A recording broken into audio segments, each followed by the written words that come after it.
Alrighty. Good morning. This is Axel Merk, President and Chief Investment Officer of Merk Investments. I'll give you a morning update. I'll be brief today. A few items telling you something you don't know. You do know we have a risk-on day again today. S&P futures, the Dow Jones, and so forth are up today again after a very strong rally today.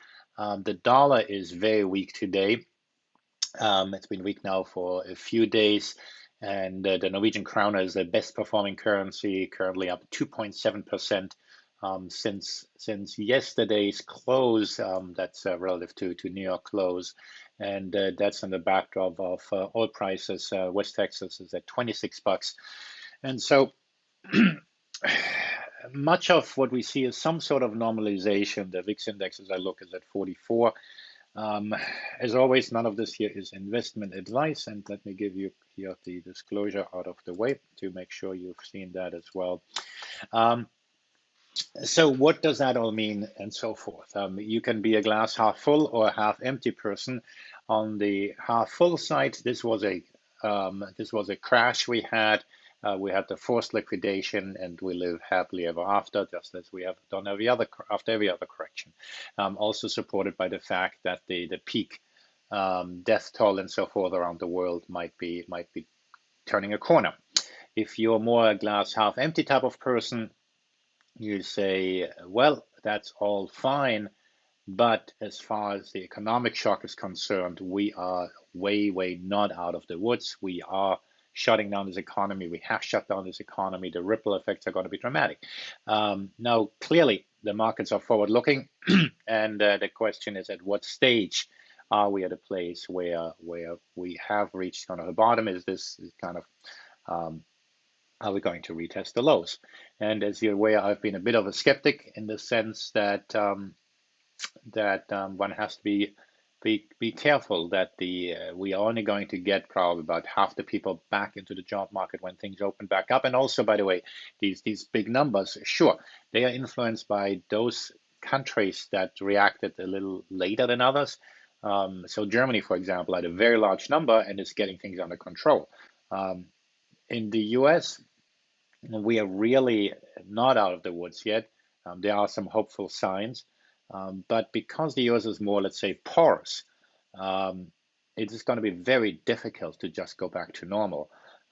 Bill Gates gave an interview yesterday. For those who are not aware, Bill Gates in 2017, you can find it on YouTube, gave a TED talk where he cautioned exactly about the sort of pandemic we have right now. So as a result, he's getting a lot of attention. And he said a few things that all kind of make sense. One of the things he said is that countries that don't have a good healthcare system may well be shunned from the world for several years until we have global vaccines and testing and so forth much better in place.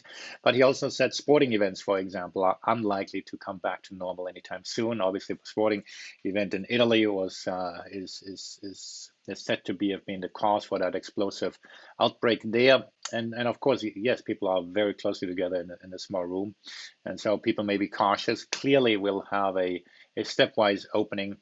We see efforts on that on the way. Austria, I mentioned yesterday. I hear Denmark wants to follow suit in that as well.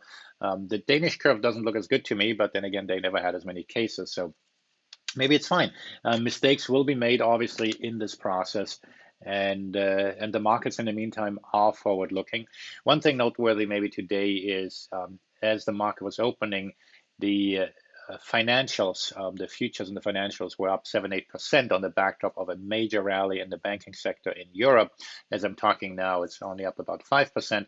Again, I'm not giving any investment recommendation or anything, but there is life coming back to some of these. People are worried about missing out. What we have indicated is that the most important thing for anybody is obviously to follow a process, and that's much easier said than done. One other thing that's noteworthy is that I've been talking about rates here a little bit. The Fed funds rate, as people are aware, are at rock bottom. They're at 5 basis points. 3-month labor is at 139. That's too high. Meaning that means there's still stress in the market. But the one thing that is changing a little bit is that the market is starting to price in that maybe rates will not be at zero at the end of 2021. And so there is some liftoff happening there. So that's also suggesting a tad of optimism, if one can call it such. Um, the short of it is, though, that just as before, we just don't know what's going to happen. The market has a way of figuring things out, and the market is quote unquote always right. So you would think, right? But then again, why is the market changing from tick to a tick? Because people are changing their view. The ultimately the question is, are we going to be shutting down this economy for an extended period? Today or yesterday, there was a comment that sports games, I think President Trump said that may well be open in the fall again. Let's keep in mind, no matter whether you love or heartily dislike President Trump, much of what he says is aspirational. His goal here is to give hope. And it does not mean that stadiums will be open in the fall. It means that one is working towards that. Um, and so his communication style aside, the question is, what is the major impact major economies? And of course, then the other part of it is that we are expected to get a major fiscal stimulus out of this as well. The various aid programs might be running low on funds, and so the expectation right now is that a lot of money will be spent. I wouldn't be surprised if that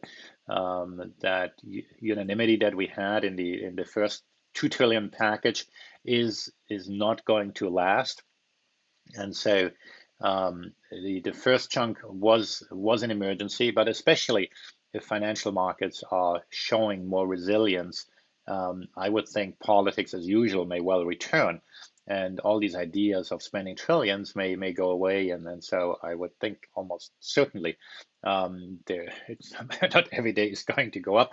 I'm not making a prediction here, so take that word certainly with a grain of salt. I mean, the question really is whether any downdraft is going to retest the lows or is going to be comparatively benign. But what is benign, right? Yesterday we had a 6% update, so is a 5% down day a benign day in the markets these days? And how should anybody be positioned? So anyway, that's part of that. Now, on a completely separate note, we have been doing some in-depth work on how do you manage risk in a market if you're actively trading? How do you measure depth and so forth? How do you mitigate risk? And so anybody who would like to learn more about that, and we've done particular analysis on the currency markets about how, because there are some markets where we're moving, well, call them 5 sigma events in orders of magnitudes larger. How can one plan for those things? And how do you do that when obviously the sample size is low? And so if there's demand, we might put together a white paper on that if we get to that. But anybody who wants to dive into that, please reach out to that. We've done some pretty sophisticated analysis on the currency market. So if anybody really wants to dive into that, reach out to us. In the meantime, stay well out there, and I'll try to continue giving these updates if there's demand. And all the best. Stay healthy. Oh, wait. Before I go, and you've probably phased out already, Prime Minister Johnson in the UK. Just wanted to draw a parallel, as most of you are aware. My brother was in the hospital as well. He was in the ICU, has come out since, is out of the hospital even, was also struck with the coronavirus. And the reason I mention him is because the course that he had appears to mirror a little bit of what Prime Minister Johnson has. Now, clearly, I'm not a medical doctor. Sample sizes here equal to 1, so take that with a grain of salt. But the point being is that having symptoms, light symptoms such as fever for a week, and then then you go into the hospital for observation. It doesn't take much then for the lungs to show from 1 second to the other to say, hey, there's a bit of an issue, and then 24 hours later you're in the ICU. And then in my brother's case, he was there for 3 days and he got out. And then obviously a small percentage needs to go on the ventilator, and then a percentage of that is not going to make it. It's ultimately up to the body to do that. But at this stage, this is all kind of quote unquote normal. In my brother's case, he is out of the hospital, but his lungs have suffered damage. And so he can go about as usual, but he's not allowed to do any exercise, strenuous exercise, at least for a considerable period. And so we'll have to see how that evolves with Prime Minister Johnson. Obviously, we wish him and anybody who is in that situation well. it's really up to the body to decide of how they can do that. Currently, on the medical side, it appears that you can provide the oxygen. Obviously, there's various experimental medication. Who knows whether that helps or not? Any case, with that medical input, let me tune out here.